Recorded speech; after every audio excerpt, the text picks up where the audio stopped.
Logical Idiot presents Democratic Socialism Part 1. What the hell is Democratic Socialism?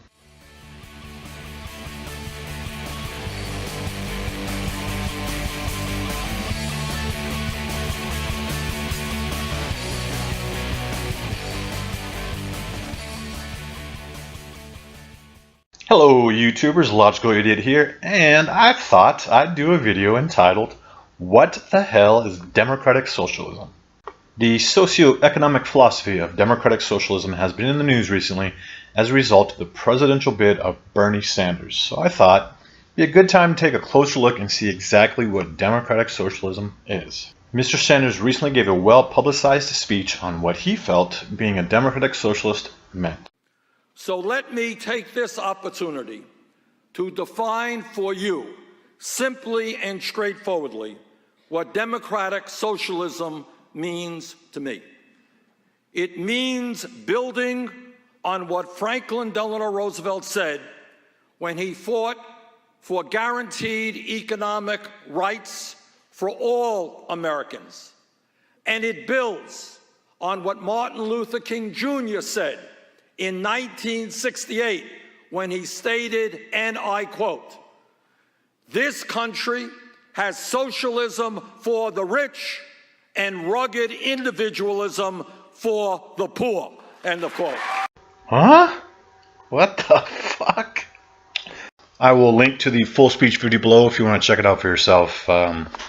As you can kind of tell from that opening clip, Mr. Sanders doesn't really get too deep into what democratic socialism is. He kind of touches on FDR and he kind of addresses some problems that he perceives are in America today, and then says that democratic socialism will fix it in that speech, but beyond that, doesn't get too deep. So what I really want to know is something more than just campaign slogans, and I want more than just one-off responses to general issues.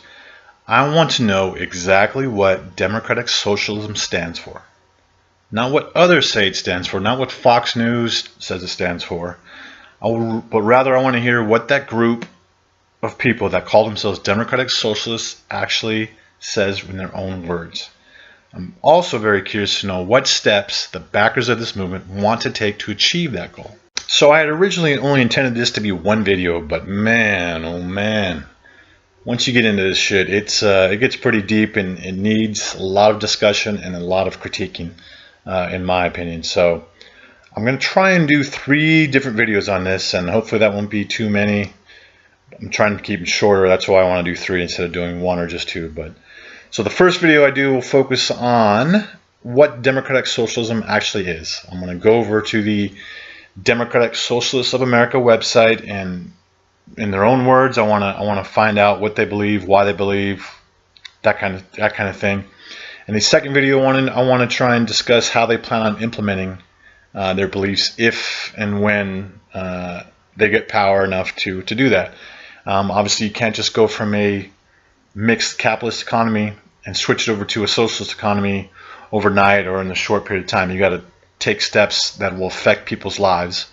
So I want to kind of discuss that. In the third video, I want to go over Mr. Sanders' speech. He touched on FDR, Franklin Delano Roosevelt, and he touched on Martin Luther King Jr. and their socialist ideals, and he touched on other countries having socialist ideals. So I want to kind of put all that together and get some historical context for socialism and why anybody believes this stuff from that perspective. Before beginning, I will state that my predisposition to democratic socialism is not good.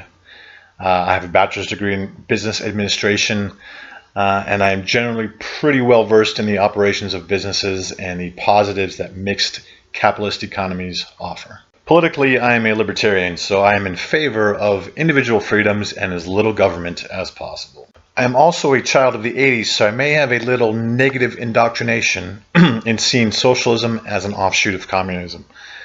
And maybe, just maybe, my readings of 1984, Animal Farm, Brave New World, etc. have made me a little bit leery of this type of shared economy where people could be overly controlled by some unknown power. And yes, I understand America has a lot of large state presence right now, but it's nowhere near in what I imagine socialism is going to ask for. However, I'm going to try and give democratic socialism a shot here. I'm pretty sure they won't be able to change my mind, and I'm pretty sure I'm going to come out feeling the same way in the end, but I'm going to give it a shot, and I'm going to try and learn what they have to say, what their arguments are, and why they want to change things. So here we go. We begin at the Democratic Socialists of America webpage, www.dsausa.org. Let's go ahead and go to the About DSA part, where it says, I quote, "At the root of our socialism is a profound commitment to democracy as a means and end." Okay, good start. Yeah, democracy for sure. All for that. I continue. "As we are unlikely to see an end to capitalism tomorrow, DSA fights for reforms today that will weaken the power of corporations and increase the power of the working people." Yeah, okay, I guess. I can see that too. Corporatism can be a bad thing and then definitely a negative of capitalism. So, all right, let's fix that. But, working people need more power? I'm not really... that doesn't seem like a big deal, but whatever. Let's continue. "We support reforms that, number 1, decrease the money in politics. Number 2, empower ordinary people in workplaces and the economy. And number 3, restructure gender and cultural relationships to be more equitable." Right, well, let's talk about these three. I realize they're only examples provided, but they're there, so let's talk about them.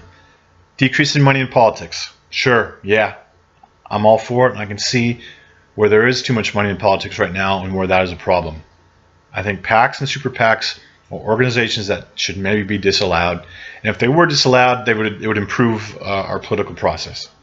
I am, however, a little unnerved if they're talking about limiting campaign contributions from individuals. Whether they be rich or poor, doesn't matter. If it's my money and I want to give a certain candidate my money, no matter how much that is, I don't have a problem with that. That's just being freedom to do what you want to do. And I don't see how there's a whole lot of proof that the candidate that raises the most money each year or the party that raises the most money each year always wins. I don't see where money is the deciding factor in elections, personally. I know liberals like to hate on the Koch brothers and how much they give the candidates every year, but really, do their candidates always win? I mean, Obama's been president for the past 2 elections. Clinton will most likely be our next president, so I think the answer is no. The Koch brothers can give all the money they want, but they don't sway elections. Also, and I mean, like I said, if it's their money, they should be allowed to spend it anywhere they want to, on who they want to do it, for whatever purpose they want to do it for. So the next one is empower ordinary people. Now here's another one I don't really understand, at least on a personal level. I mean, I know I've certainly felt at times at certain jobs, like a very small fish in a very big corporate pond, where whatever I did didn't really mean anything. But at the same time, I know I've had jobs where I was an integral part of the success of the company I was working for. So different jobs, different positions offer different levels of empowerment. And certainly the more education I had, the more experience I had, usually meant the more power I had within the company. And I know when I had my own business, I was fucking extremely empowered. I was responsible for everything. So that's like the ultimate empowerment, is to own your own business, which is allowed in capitalism. And I think it's a very subjective take on what ordinary people are. And certainly if they're talking about the fucking janitor as an ordinary person, you want him making your decisions, you want him involved in the processes of the company. Not to diminish what janitors do, but that's just not their job. They're there to fucking clean shit. They're not there to make decisions. And so I think that's kind of silly. And at the same time, hey, there's fucking unions in America, and capitalism does not stop unions from forming, doesn't stop unions from fucking happening. And there's very powerful unions in America, and they routinely negotiate deals that are far more beneficial to the employees, than the employers. And finally, we have restructure gender, and fuck this. You know what this means. This means quotas, period. Fucking ridiculous. They want 50% women in all jobs. Well, the jobs at least women want to be in, not mining, not down in the sewer, but office jobs and fucking heads of companies. The women want to be in that. And they want a certain percentage of minorities, regardless of merit or desire, to also be put into certain jobs. And you know how I know this? Is because when you look at the 16 board members of this organization they explicitly set aside 8 positions for women and 4 for people of color. Now this is fucking ridiculous, and it serves no genuine purpose other than appeasement. Quotas, while maybe initially having a benefit, will always end up defeating their own purpose, because there's going to be times when you can't meet those quotas one way or the other, and then you end up with less qualified staff coming in, and you end up with fucking repeated fucking issues. So of those 3 generic reforms they offer, I'm kind of only really on board with the first one, which maybe not. Let's move on. So we're going to now look at their constitution, which the only tangible information it has on their philosophy comes in the purpose statement, where it says, "We reject an economic order based on private profit, alienated labor, gross inequalities of wealth and power, discrimination based on race and sex, and brutality and violence in defense of the status quo." I don't agree that private profit is a bad thing. I think for the most part it closely resembles our natural instincts to fend for ourselves, take care of ourselves, etc. To quote Ayn Rand, "Every honest man lives for himself." But I acknowledge that the first 3 are actually factors that are economic in nature. Discrimination and violence in the defense of the status quo aren't really economic factors. However, if you really want to discuss that in economic terms, I would argue that capitalism actually reduces discrimination by employing that profit factor. People that want to maximize their profit will want to do business with as many people as possible, regardless of their gender, race, ethnicity, or any other issue. Discrimination has mainly come into play in America from an economic standpoint again, because we do not have pure capitalism. Rather, we have a mixed economy where, in my opinion, social welfare programs contribute more to discrimination by encouraging a section of the populace to remain at a lower class level. This in turn creates resentment, both upwards and downwards, from and to that lower class. This then translates to discrimination in other forms. I really don't get the violence quotient, so hopefully that'll be explained later on in the webpage. To continue, we are socialists because we share a vision of a humane social order based on popular control of resources and production, economic planning, equitable distribution, feminism, racial equality, and non-oppressive relationships. I am completely against popular control of resources and production, economic planning, and equitable distribution. That screams to me of communism, and we know for a fact that communism is a fucking failed ideology. Fuck. I am, however, on board 100% with gender equality, racial equality, and I would hope that no one would ever have to live in an oppressive relationship. I'm not sure what more can be done to reach these goals other than the laws we already have in place. I mean, fuck. It's already illegal to discriminate on these factors, so all you can do is change people. You can't force people to change. You got to hope to appeal to their intellect and to their emotion. We are socialists because we are developing a concrete strategy for achieving that vision, for building a majority movement that will make democratic socialism a reality in America. We believe that such a strategy must acknowledge the class structure of American society, and that this class structure means that there's a basic conflict of interest between those sectors with enormous economic power and the vast majority of the population. I acknowledge the class structure in a capitalist society for sure. At its best, those that work hard or take risks or hey, even just get lucky will end up in a better class situation than someone who does not work hard, does not take advantage of opportunity, or who is just fucking unlucky. In case you haven't been to a science class recently, that is a pretty close fucking resemblance to how nature works. The strongest survive is not just a fucking saying. It's how the world fucking operates. It's nature. And fuck, we don't always have to follow the rule of nature for fucking everything or follow it to a T, but it would seem beneficial to try and match our economic system, which is basically survival and resource distribution, to that which most closely matches our primal nature. So here's my understanding of the main objectives of the DSA so far. Democratic socialists want everyone to own all resources, milk, wheat, oil, vegetables, whatever, and also to own all businesses that make goods from those resources, say Microsoft, Exxon, 3M. They want no private ownership of businesses or capital. They want everyone to vote on how we divvy up the products from these companies, and they want to vote on who should work where doing what jobs. At the same time, they want to implement policies that ensure gender and racial equality and eliminating oppression. Lastly, they want to ensure that no separate classes exist. They do not want one group to be higher in class than any other. I think that's a fair assessment so far. The rest of their website is geared more towards actual party members, but there's one section titled Resources and Tools, and under that, Socialist Strategy Articles. This is where I seem to have found what I was looking for. Not mere campaign slogans and official platforms, but what a socialist really believes. And here, it seems, is where it's going to turn ugly. Really, really fucking ugly. Going to start with an article titled Towards Freedom, Democratic Socialist Theory and Practice. The second sentence of this article gets right to the point, differing greatly from our very own American Constitution. To quote, "These beliefs do not entail a crude conception of equality that conceives of human beings as equal in all respects.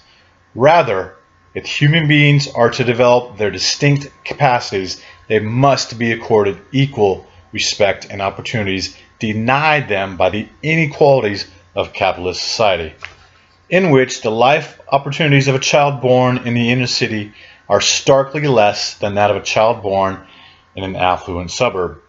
A democratic community committed to the equal moral worth of each citizen will socially provide the cultural and economic necessities, food, housing, quality education, health care, child care, for the development of human individuality." So this article does not believe that all men are created equal. That you must factor in their current time, place, and economic status to determine if someone is better than another. In essence, a person's equality changes based on some subjective criteria of opportunity. It is rather easy to juxtapose a poor inner city kid against a rich kid in the suburbs if you're only using fucking money and location as a means to judge opportunity. But money is not the fucking be-all, end-all, and the only criteria. What if a rich kid gets fucking beaten every night while the poor kid has loving parents? What if the fucking rich kid has a fucking learning disorder while the poor kid is a fucking brilliant savant? There are hundreds of different factors that determine opportunity. Merely using economic advantage or physical attributes or any other basis to determine opportunity is exactly why saying that all men are created equal is so fucking important. The only non-subjective factor all humans share is that they are born. As such, we are all born equal. Nature takes its course from there. I'm fucking in disbelief of the utter disdain for the idea that all men are created equal that paragraph implies. Holy fucking shit. The authors continue. "We cannot accept capitalism's conception of economic relations as free and private because contracts are not made among economic equals and because they give rise to social structures which undemocratically confer power upon some over others. Such relationships are undemocratic and that the citizens involved have not freely deliberated upon the structure of those institutions and how social roles should be distributed within them, e.g., the relationship between capital and labor in the workplace or men and women in child rearing. We do not imagine that all institutional relations would wither away under socialism, but we do believe that the basic contours of society must be democratically constructed by the free deliberation of its members." In essence, instead of having the direct parties involved in a relationship decide their own affairs, we want the group as a whole, or seemingly a smaller group voted on by the whole, to decide how that relationship should be dictated. They want everyone to be involved in every aspect of how a business is run, even though the people voting on these issues may or may not have any special knowledge of the work being done.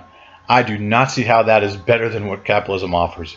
Yes, some people get the short end of the stick in private negotiations, but more often than not, those negotiations net a maximum positive return for both parties rather than just one. Not to mention, the idea seems way too overly complex for everyone to be involved in every aspect of production. Not surprisingly, they next turn to Marx and his analysis of capitalism. Marx argued that the economic difference between peoples in capitalism would eventually erode the political equality in democracies, since capital is no more valuable than labor. Marx famously claims that capitalism exploits the worker in favor of the owner, in that there is an asymmetry between the means of production and the worker's labor. From that we get this. Socialists therefore argue that private corporate property is not only wrong, but also nonsensical. Wealth is a social creation and should be controlled by society as a whole. Let that sink in for a minute. Let that bit of false profundity sink in. I remember going over Marx in a philosophy class. Yes, philosophy, not economics, and it was easy at a macro sort of level to see what he was actually saying. Yes, cows are animals. They eat grass off the land. Someone has to labor to milk them and drive the milk to a dairy, and someone has to buy it. But why should the owner get to sit back, not participate in any of those tasks, yet reap all the benefits, or the majority of the benefits? At that level, it kind of makes sense. Of course, now, Marxist people like to forget how the owner had to work to raise capital, possibly by doing it with his own labor's wages. But he had to buy land, he had to buy cattle, he had to buy machinery to milk the person, he had to buy the trucks to deliver, he had to sell the product to somebody. There is real work involved in those endeavors, capital endeavors. There's real labor, but Marxist philosophy seems to neglect that labor which is required to obtain capital. It's interesting that they put the word corporate in between private property in that statement. It's almost as if they do respect private property, do feel that private property is sensical, but not when it's private corporate property, which seems hypocritical to me, since private corporate property was, at some point in the past, private personal property. If I earn wages through my labors, then turn those wages into property under a business name, voila, private corporate property. Wealth is most definitely not a social creation. If anything, it is a creation of a small group of people, not everyone else. To give the entire society control over the wealth of a few created seems awfully fucking unfair. But at least they give you this. Of course, socialists must take seriously objections that there would be a need for expertise, say for surgeons and engineers, and job specialization under socialism. The division of labor might well be eroded by the rotation of menial tasks, frequent sabbaticals, job retraining, shortening the work week, and increasing the creativity of leisure activity. But however we organize the division of labor, the structure of careers and life opportunities, it should be decided democratically and not by the accident of chance or of opportunities conferred or denied by one's class position. Translation. We acknowledge that there are positions in society that require more skill, more education, more expertise, hell, fucking more hard work than other positions. But we won't let those natural inequities become class inequities by enforcing democratic rule over your life. So, what, you're a surgeon? You spent almost 12 years in a college learning how to save lives? Well, guess what? You don't own those skills. The people do. Just because you were lucky enough to become a doctor does not mean you have any more say in your life than the rest of society. We will democratically decide how you work, when you work, where you work, and you will be compensated as we see fit, not necessarily by the value of your skills. Continuing, quote, some Marxists have also overestimated the centrality of work to identity. Community, ethnic, and regional identities have often competed with class loyalties. Racial divisions and the initial organization of immigrants into the ethnic-based political machines, rather than the class-conscious parties, have weakened class identity in the United States. Democratic socialists, influenced by the Black liberation, women's liberation, and gay and lesbian liberation movements, also recognize that different, quote, different identities provide meaning for people. The orthodox Marxists desire to subsume all ethnic, racial, and cultural groups under the universal identity of the working class. threatens the particular communities that provide sustenance to these individuals. A democratic socialist society would facilitate the autonomy and enrichment of various cultural and ethnic traditions. But some postmodern theorists go too far in celebrating particularity. While particular identities and the autonomy of movements against oppression are central to a free, pluralist society, so is the development of a sense of common citizenship. So basically, the socialists admit that there is a natural progression for people to group themselves along racial, ethnic, gender, regional, and other lines instead of purely along economic class lines.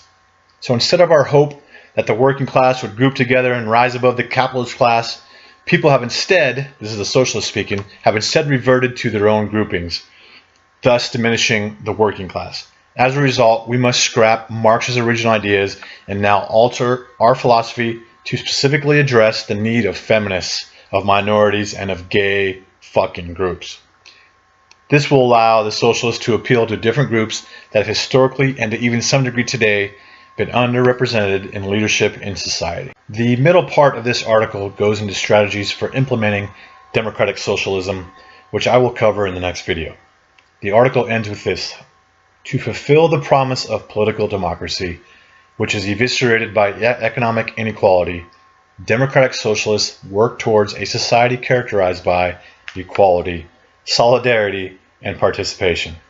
Participation will not be orchestrated from above by a paternalistic state, but will occur from below in the workplaces, neighborhoods, and schools of civil society. This democratic commitment to social pluralism does not negate the need for a democratic state that would ensure the rule of law, protect the environment, and ensure a basic level of equity for each citizen. It is predominantly through cooperative, voluntary relationships that people will develop the social bonds that render life meaningful. In these institutions, there will be different roles conforming to the varied talents citizens bring to the different pursuits. Democratic socialism only promises the possibility of human fulfillment. It cannot guarantee human happiness. Human failure will exist under democratic socialism, but suffering will not be imposed by institutions over which we have no control. We will finally eliminate the gross inequalities engendered by a capitalist social order. No longer will the accident of a child's class, race, or sex influence his or her life's opportunities. Well, to me, democratic socialism sounds an awful lot like communism, just maybe without that ruling class, or what Lenin liked to call the vanguard party, making all the decisions. It sounds to me that these people are hoping for a fantasy land where once the shackles of capitalism are removed, that everyone will work harmoniously for the best possible society. They think that society is what makes life meaningful. I completely disagree. What I think makes life meaningful is personal fulfillment. Whether or not that happens in a society, outside of a society, doesn't fucking really matter.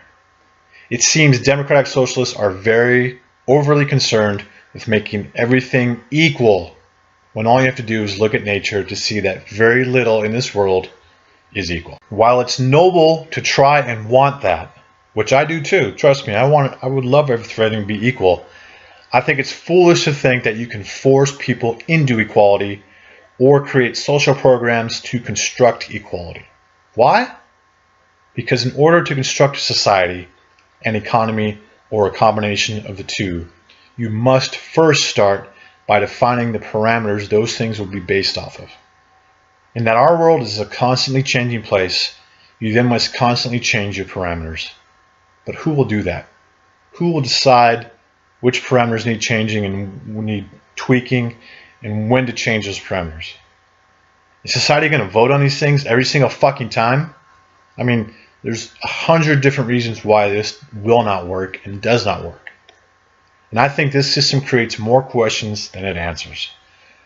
But I'm going to leave it here for right now. I've got 2 more videos coming out on this subject. This is the longest video I've ever made. And I'm fucking kind of depressed after reading this. I can't believe people actually back this fucking thinking. But video number 2 is going to go into what they would actually change in society, how it would change, how it would affect people's everyday lives. And video 3 is going to get more into Bernie Sanders, what he thinks of democratic socialism, and kind of look at a historical view on it. So thank you for watching. I know it was a long one. I'm sorry. It's fucking ridiculous, but I'm going to try and do better on the next 2 videos. Logical Idiot out.